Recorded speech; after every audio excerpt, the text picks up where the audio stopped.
So Congress has been looking into the workplace misconduct situation in Washington for months now. And the trigger for that was the John Gruden emails that came out in October.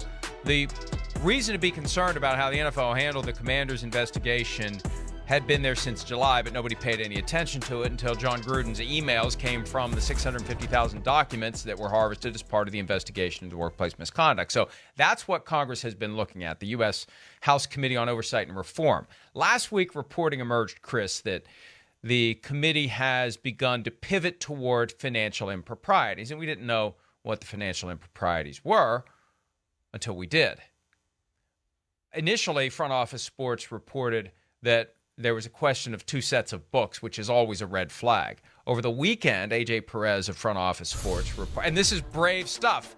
Anytime you report this kind of stuff about the Washington Commanders and you are stepping into the bullseye of a potential defamation lawsuit, this is big stuff.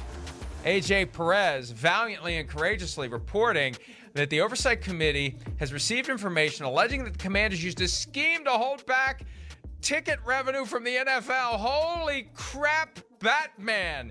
If that's true, and I must emphasize, if that's true, Daniel Snyder, there are many things I would like to accomplish this week. Getting sued by Daniel Snyder is not one of them. If that allegation is true, an allegation that we are not making or reporting or involved in any way, shape, or form other than to pass it along to you for your edification and entertainment, if that's true, he's done. He's gone. I spoke to a source over the weekend. If this is true, that he's holding back money that's supposed to go to the NFL, because what happens is, here's how it works. You get your ticket revenue for a game. You don't give a chunk of it to the team that played. You have a chunk of it that goes into a league-wide pool of visiting team money. And it's a gross of 40%. It's a net of about 33% because you take out money for expenses. That goes into this pot, and it gets split up among the 32 teams. Well, if you're shorting that pot, you're keeping more for yourself, and you're not sharing it with the teams who are sharing it with you. They're all sharing it with each other. If there's any, oh boy, can you imagine? Do whatever you want, but don't pick my pocket. That would be the oligarch's creed. Do whatever you want in your workplace, but if you pick my pocket, you're done. Yeah, that's how it looks right now. That may be what he did. If capital I, capital F, if this reporting is accurate. Yeah, I would think if this reporting is accurate, he will be seeing his butt on the way out the door in some capacity in the NFL. No question about it. You're right. I mean, this is one where it's a deal breaker. It's a deal breaker. Morals, whatever else, workplace misconduct. Hey, we could all deal with that. The 32 owners. You start stealing money from us. What the hell? What the F? What the blah, blah, blah, blah, blah. You're out of here. That's for sure. That's one thing where, that's not going to skirt by. And I think the other thing too, Mike, that I'm just amazed by, let alone like I'm amazed to hear any of it, but just like, I guess this is another one to file under the category of I've thought too highly of the NFL for too many years. They're not as buttoned up as I thought. How does this even happen? How would they be able to get by this? The NFL, are they just trusting the 32 teams to do their own books and just going, well, I trust them. These guys were billionaires because they're so ethical with all the money.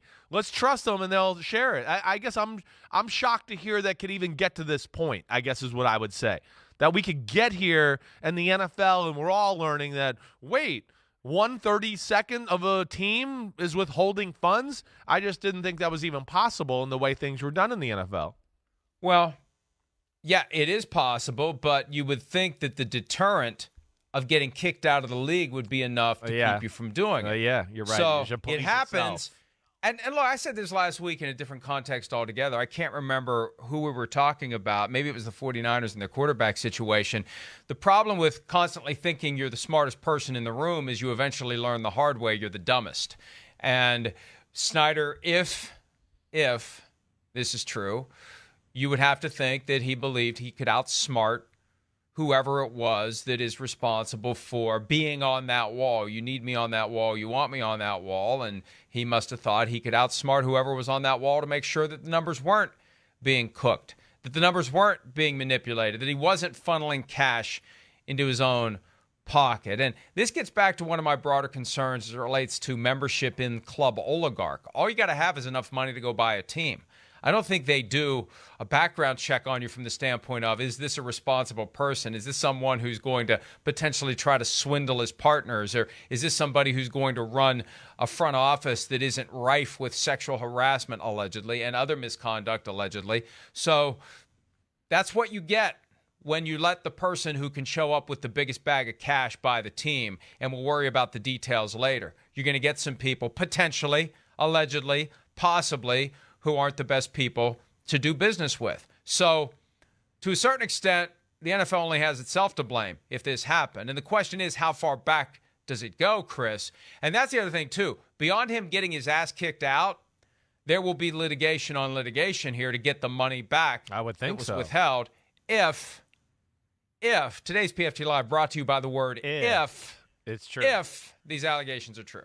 Yeah, yes. I mean, I would think if these allegations are true, that it starts and expedites a process of Dan Snyder having to get out of the NFL in a hurry. And I don't know. When do we find this out?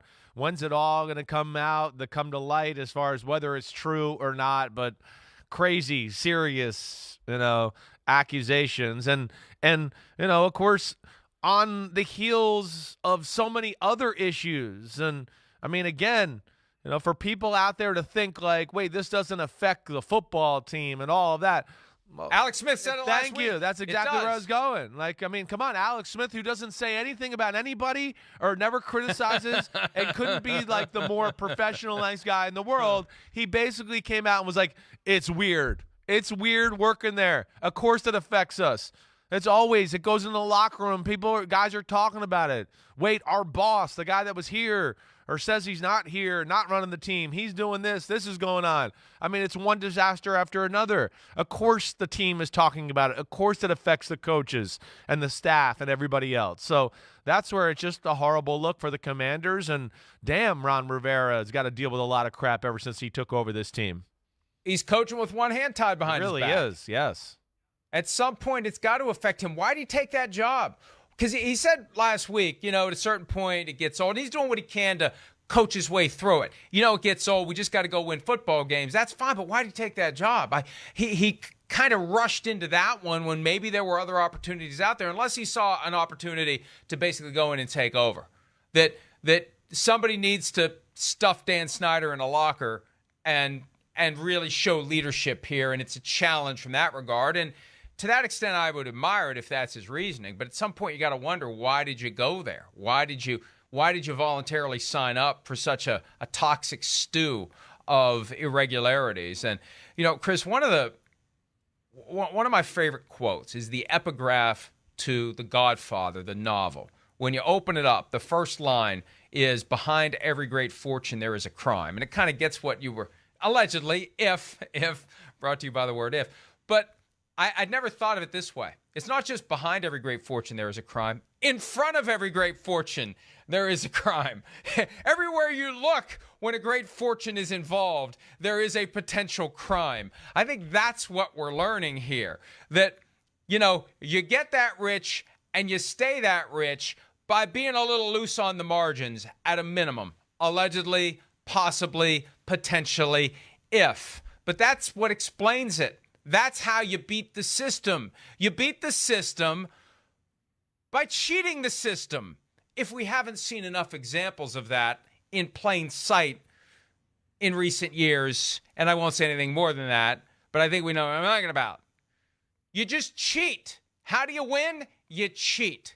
And this is as crass an example of cheating that the NFL could have if the allegation is true.